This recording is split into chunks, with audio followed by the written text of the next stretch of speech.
କାଲି ରାତି 10টাରେ ଆସିଲୁ ବସ୍ରେ ବସିଥିଲୁ ସକାଳ ଆଜି ଆସି 3টাରେ ପହଞ୍ଚିଲୁ ପହଞ୍ଚିକିରି ଏଠି ଦର୍ଶନ କରିକିରି ମାଙ୍କୁ 3 ଥର ଦର୍ଶନ କରିସାରିଲୁ। କଣ ବିଶ୍ୱାସ ଅଛି ଆଜି ନୂଆ ବର୍ଷ ଦର୍ଶନ କଲେ? ଦର୍ଶନ କଲୁ ମାନେ ନୂଆ ବର୍ଷରେ ମାଙ୍କୁ ଦର୍ଶନ କରିବା ପାଇଁ ନୂଆ ବର୍ଷରେ ଆସିଛୁ।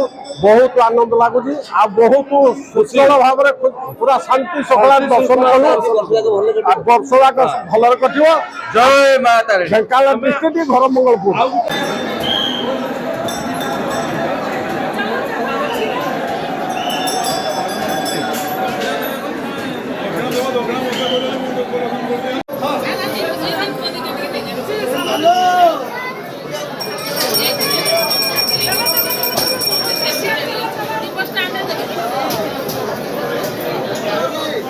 ଅନୁଗୁଳ ଆସିଥିଲୁ ନୂଆ ବର୍ଷରେ ମାଙ୍କୁ ଦର୍ଶନ କରିବା ପାଇଁ ବହୁତ ଭଲରେ ଦର୍ଶନ କଲୁ। ଦର୍ଶନ ମିଳିକି ବହୁତ ଶାନ୍ତି ପାଇଲୁ। ଖୁସି ଲାଗିଲା। ବର୍ଷରେ ଗୋଟେ ଭଲ ଦିନ ଆସିଲୁ। ଆଶା ଅଛି ବର୍ଷ ଯାକ ଭଲରେ କଟିବ ବୋଲି ଦର୍ଶନ। ଆଶା ତ ଅଛି ମାଙ୍କର କୃପା।